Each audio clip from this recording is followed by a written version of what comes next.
नमस्कार दोस्तों, वाराणसी के एक सिविल न्यायालय के आदेश पर ज्ञानवापी मस्जिद में मां श्रृंगार गौरी के स्थल का वीडियोग्राफी किया गया, जिसे सुप्रीम कोर्ट में चैलेंज किया गया।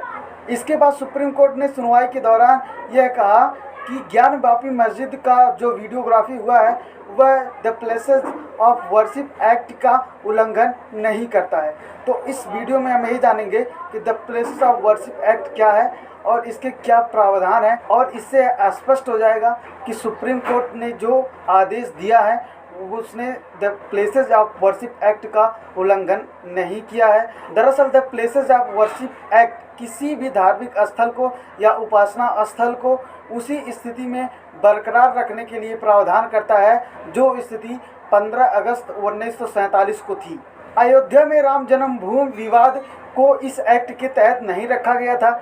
यही कारण है कि इस एक्ट के लागू होने के बावजूद अयोध्या का जो मामला था वह चला और उसका फैसला भी आया। अयोध्या विवाद के अलावा इस अधिनियम में कुछ और स्थानों को छूट दी गई थी। कोई भी पूजा स्थल जो एक प्राचीन और ऐतिहासिक स्मारक है या पुरातात्विक स्थल है, जो प्राचीन स्मारक और पुरातत्व स्थल एवं अवशेष अधिनियम 1958 के तहत संरक्षित है, उसे the places of worship act के अंतर्गत नहीं रखा जाएगा। कोई भी विवाद जो दो पक्षों द्वारा हल किया जा चुका हो, साथ ही उस पर दोनों पक्षों में सहमति बन गई हो, उस पर भी the places of worship act लागू नहीं होगा। The places of worship act की धारा 6 में यह कहा गया है कि जो भी इस कानून का उल्लंघन करेगा उसे जुर्माना के साथ साथ अधिकतम 3 वर्ष का जेल भी हो सकता है। दरअसल जब the places of worship act को संसद में लाया गया था तो इसका काफ़ी विरोध हुआ था, क्योंकि the places of worship act को न्यायिक समीक्षा नहीं की जा सकती, यानी कि इसे जुडिशरी रिव्यू में नहीं लाया जा सकता। पहला नंबर। दूसरा नंबर यह था कि यह सिख, जैन और हिंदू जो पूजा स्थल हैं उनके अधिकारों को, उनके धार्मिक अधिकारों को कम करता है, और साथ ही न्यायिक समीक्षा पर रोक लगाना यह हमारे संविधान के बुनियादी ढांचा के खिलाफ है। इसलिए इस कानून को सुप्रीम कोर्ट में भी चैलेंज किया गया है।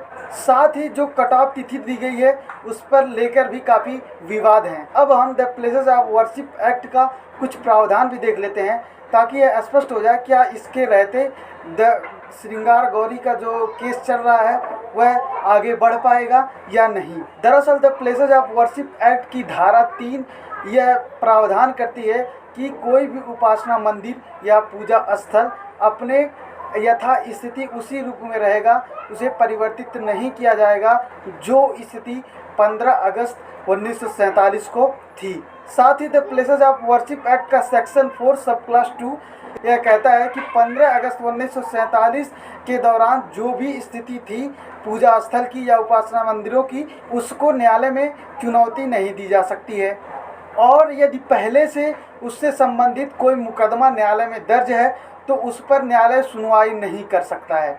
तो ये था the places of worship act 1991। तो आई होप आपको the places of worship act 1991 क्या है समझ में आ गया होगा। तो वीडियो का अंत करते हैं। अगर आपको वीडियो पसंद आई हो तो लाइक कर दीजिए, चैनल पर नए हैं तो सब्सक्राइब कर दीजिए। मिलते हैं जल्द ही नेक्स्ट वीडियो में, तब तक के लिए बहुत बहुत धन्यवाद।